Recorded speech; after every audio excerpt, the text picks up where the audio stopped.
तो buzzing stock में आज लंबी सूची है। जरा पहला नाम देखिए। प्रदीप सर, आज थोड़ी तकलीफ है आपको, उसके लिए माफी चाहूंगा।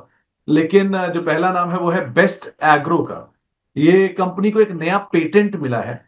और पेटेंट के बाद और साथ साथ ब्रांडेड बिजनेस ग्रोथ जो है कंपनी के लिए एक अच्छा कामकाज कर रही है। स्टॉक में रिएक्शन भी है। कैसे देख रहे हो आप बेस्ट एग्रो को? देखिए, बेस्ड एग्रो में सर एक ब्रेकआउट है और मुझे लगता है कि जिनके पास है आप एक बार होल्ड करके जाइए। लेकिन कुछ दिन ऐसा भी हुआ था लास्ट ईयर, इस साल भी, कि स्टॉक बहुत टाइम पे अपर सर्किट पे भी लगा था, लोअर सर्किट भी लगा था। तो वही है, स्टॉक में ज्यादा सर वॉल्यूम नहीं आता है। ऑलमोस्ट 900 करोड़ के 950 करोड़ के आसपास तो मार्केट कैप है। तो इसीलिए ऐसे छोटे छोटे स्टॉक्स जहाँ पे मार्केट कैप नहीं है, लिक्विडिटी का प्रॉब्लम है, स्टॉक चल भी जाता है फिर नीचे भी आ जाता है। तो इसीलिए फ्रेश रिकमेंडेशन तो नहीं रहेगा। लेकिन जिनके पास है बने रहिए। 450 पॉसिबल है टेक्निकल के आधार पे। लेकिन जहां पे लिक्विडिटी नहीं है वहां पे टेक्निकल के आधार पे देखना भी बहुत मुश्किल हो जाता है। तो मेरे ख्याल से एक बार एग्जिट कर लीजिए, वही अच्छा रहेगा। अगर आप प्रॉफिट में हो तो फिर बाकी मुझे लगता है कि एक बार बाई ना करेंगे तो ही अच्छा है, क्योंकि 900 करोड़ के आसपास तो मार्केट कैप है। मतलब गलती से अगर 20-30 लाख का भी सर यहाँ पे बाइंग आ जाएगा ना, तो स्टॉक चलने लगेगा।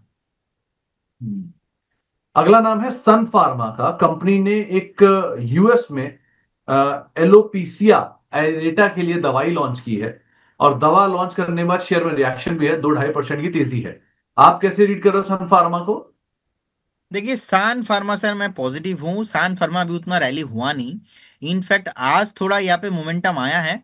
अब जिस तरीके से आज मोमेंटम आया है, इस हिसाब से मुझे लगता है कि आज का जो डे लो है, डे लो पे स्टॉप लॉस मेंटेन करना बहुत ही इंपॉर्टेंट है। बहुत वॉलेटाइल है, बहुत कंसोलिडेशन करता है। आप डेली चार्ट देखेंगे, इनफैक्ट कभी ऊपर कभी नीचे, अल्टीमेटली नेगेटिव ट्रेंड में ही है। सो जिस तरीके से अभी प्राइस एक्शन हो रहा है, मुझे लगता है कि इस प्राइस एक्शन पे एक बार 1765 1770 कमिंग सून है। मतलब यहाँ से 30-40 रुपीज कमिंग सून है, नेक्स्ट 4 से 5 दिन में पॉसिबल है। लेकिन स्टॉक में लॉन्ग टर्म व्यू देना, मुझे लगता है कि अदर्स जितने भी काउंटर है वहां पे आप शिफ्ट हो सकते हो। बाकी बहुत वॉलेटाइल रहता है। 1830 पे रेसिस्टेंस है, 1780 पे रेसिस्टेंस है, उसके बाद 1870 पे रेसिस्टेंस है। तो स्टॉक तो देखिए फंडामेंटली नो डाउट अच्छा है, मेरा फेवरेट है। लेकिन स्टॉक में मल्टीपल टाइम रेसिस्टेंस है, तो आप बाय कर रहे हो तो you have to very clear about that one thing, कि बार बार आपको थोड़ा वो रिवीजन करता रहना पड़ेगा। ऊपर स्टॉक नीचे, कभी ऊपर आएंगे कभी नीचे आएंगे, ऐसा वाला काउंटर है बेसिकली। तो थोड़ा सा वोलेटाइल जरूर रहेगा। लेकिन end of the day company अच्छी है, आप बने भी रह सकते हो। रेल टेल कंपनी को ऑर्डर मिला है ईस्टर्न रेलवे से, ईस्टर्न सेंट्रल रेलवे से। करीब करीब 264 करोड़ रुपए के आसपास का ये ऑर्डर आया है रेल टेल में। कैसे रीड कर रहे हो आप इसको प्रदीप सर? देखिए, रेल टेल में मैं पॉजिटिव ही हूँ। इस बीच थोड़ा बहुत नीचे आया था, मुझे लगता है कि और नीचे आना थोड़ा पॉसिबल है। 385 से लेके 390 एक जोन रहेगा, उस जोन पे कभी भी आता है तो बाय ऑन डीप करके जा सकते हो। फिलहाल अभी जिनके पास है आप एक बार बने रहिए विथ स्टॉप लॉस ऑफ 375। 375 मैं इसलिए स्टॉप लॉस दे रहा हूँ क्योंकि मुझे लगता है इसमें करेक्शंस अभी भी थोड़ा बाकी है। बाकी 417 के आसपास चल रहा है, करेंट जोन से तो बाय करने का सलाह नहीं रहेगा। 393 85 के आसपास कभी भी आता है तो बाय ऑन डीप करके जाइए। मुझे लगता है कि अगर एक बार वो डीप जो थोड़ा गैप है वो कंप्लीट हो जाता है तो स्टॉक फिर से आपको 450 460 आते हुए दिखेंगे। जिस तरीके से आज रैली हुआ है, लगता नहीं कि आज नीचे आएंगे। लेकिन फिर भी आपके प्लस वो प्लान बी होना चाहिए। नेक्स्ट एक महीने के अगर कभी भी नीचे आता है 1 मंथ पे, तो फिर उस टाइम पे आप एवरेज करके जा सकते हो। एक और ऑर्डर आया है पावर मेश को। ये ऑर्डर आया है 498 करोड़ रुपए के आसपास का। एसजेवीएन थर्मल से कंपनी को ये ऑर्डर आया है। और ऑर्डर जो है बक्सर थर्मल पावर प्रोजेक्ट के लिए है। दूसरा ऑर्डर 53 करोड़ रुपए के आसपास का है, जो कि झबुआ पावर लिमिटेड से आया है, ऑपरेशन और मेंटेनेंस को लेकर। पावर मेश कैसे रीड कर रहे हो?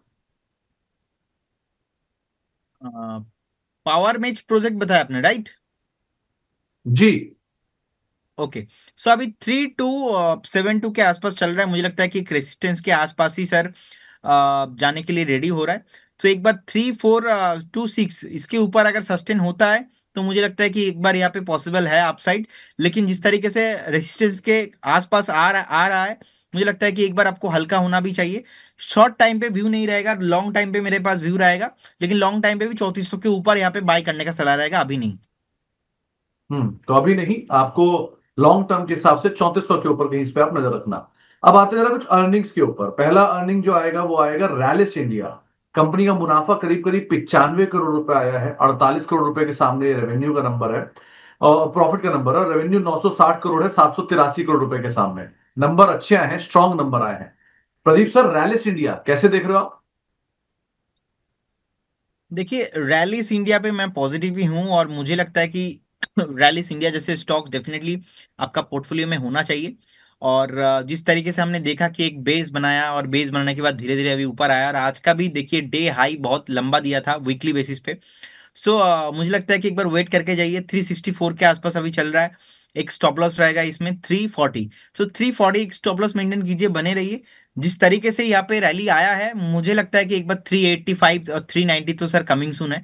तो आपको बेचना नहीं है, होल्ड करके रखिए। अगर आप फ्रेश बाय भी करना चाहते हो तो करंट जोन से करके जा सकते हो। बहुत सारे स्टॉक है जहाँ पे मैं बताता हूँ कि एक बार बाय ऑन डिप कीजिए, लेकिन कुछ कुछ स्टॉक ऐसा होता है, मुझे लगता है कि करंट जोन से भी आप बाय करके जा सकते हो। तो उसमें एक स्टॉक है रैलिस इंडिया, मुझे लगता है कि 364 365 करेंट जोन से भी आप बाय करके जा सकते हो। इस केस में आपका स्टॉप लॉस सेम रहेगा 440, सॉरी 340। ओके, अगला नंबर है एचसीएल टेक का। एचसीएल टेक के नंबर्स आए हैं और थोड़े वीक साइड पे नंबर आए हैं। वैसे ही टीसीएस के नंबर्स के बाद सब टूटा, और उसके बाद एचसीएल टेक के नंबर्स आए, नंबर्स और वीक आए हैं। इनका रुपी रेवेन्यू करीब करीब 30,350 करोड़ रुपए के आसपास आया है। अनुमान था 30,353 करोड़ रुपए के आसपास का। और एबिट का नंबर भी करीब 4,941 करोड़ रुपए आया, जो कि 5,240 करोड़ का अनुमान था। सो वीक नंबर है एचसीएल टेक के। एचसीएल को आप कैसे देख रहे हो? देखिए, जिस तरीके से हमने देखा कि इंटर आईटी में एक सेलिंग प्रेशर आया, और टीसीएस का रिजल्ट भी थोड़ा खराब आया था। एचसीएल टेक को मैं पॉजिटिव ही देखता हूँ, और मुझे लगता है कि आज का जो थोड़ा बहुत करेक्शन हो रहा है 2.5% के आसपास, यहाँ पे आपको घबराने वाला कोई बात यहाँ पे है नहीं। थोड़ा बहुत और नीचे आ सकता है, एक बार 1515 1515 के आसपास आपको देखने को मिल सकता है। तो if you want two by HCL technology, मेरे ख्याल से 1520 से लेके 1515 कभी भी आता है तो बाई ऑन डीप करके जाइए। उस टाइम पे एक अच्छा फेयर वैल्यूएशन होगा आपके लिए। एक स्टॉप लॉस रहेगा उस केस में 1460 के स्टॉप लॉस के साथ आप बाय कीजिए, लेकिन अभी नहीं। 1515 बाकी जिनके पास अभी है, टेंशन करने वाला कोई बात नहीं, क्योंकि मैंने स्टार्टिंग पे ही बताया था 39,000 के आसपास निफ्टी आईटी ने टॉप बनाया। रिसेंटली 37,000 प्लस चल रहा है अभी, लेकिन ऑल टाइम हाई है 45,000 के ऊपर। सो मुझे लगता है कि ऑल टाइम हाई भी थोड़ा बहुत पॉसिबल है।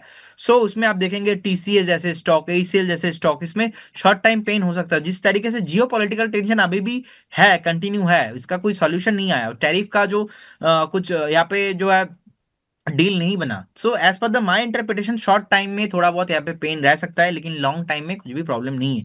सो बाई ऑन डीप करने का सलाह रहेगा, 1515 लेवल रहेगा। लास्टली टाटा टेक, इसको और लेकर आइए। मुनाफा आया है 170 करोड़ रुपए के आसपास का। 155 करोड़ का अनुमान था, और रेवेन्यू करीब 1244 करोड़ रुपए आया है। अनुमान था 1208 करोड़ रुपए के आसपास का। गाइडेंस कंपनी ने, टाटा टेक ने अपनी गाइडेंस को इंप्रूव किया है, और इंप्रूवमेंट इन गाइडेंस के चलते टाटा टेक में आज खरीदारी भी देखने को मिल रही है। प्रदीप सर, टाटा टेक को आप कैसे देख रहे हो? देखिए, टाटा टेक अभी 727 के आसपास बेसिकली चल रहा है। एंड मुझे लगता है कि सर जिस तरीके से आईपीओ के बाद आपने देखा कि आईपीओ हाई के ऊपर सस्टेन नहीं हो पाया और नीचे आ गया, और हमने उस टाइम पे ही मतलब 1250 1200 के आसपास ही हमने एक एग्जिट करने के लिए बोला था। उसके बाद हमने देखा कि एक अच्छा खासा बेस बनाया, बेस बनाने के बाद धीरे धीरे ऊपर आ रहा है 700 के ऊपर, अच्छा लग रहा है। और मुझे लगता है कि बेस कंटिन्यू होना चाहिए, फॉलो अप बाइंग भी कंटिन्यू होना चाहिए। 780 और 850 कमिंग सून है, क्योंकि टाटा टेक्नोलॉजी का मुझे लगता है कि वैल्यूएशंस के हिसाब से बढ़िया अभी है, और जिस तरीके से रिजल्ट भी आया है, स्टॉक थोड़ा ओवरबॉट हो गया था। बाकी जिस तरीके से करेक्शंस एंड बहुत टाइम से नीचे ही है, मुझे लगता है कि ये फेयर वैल्यूएशन है।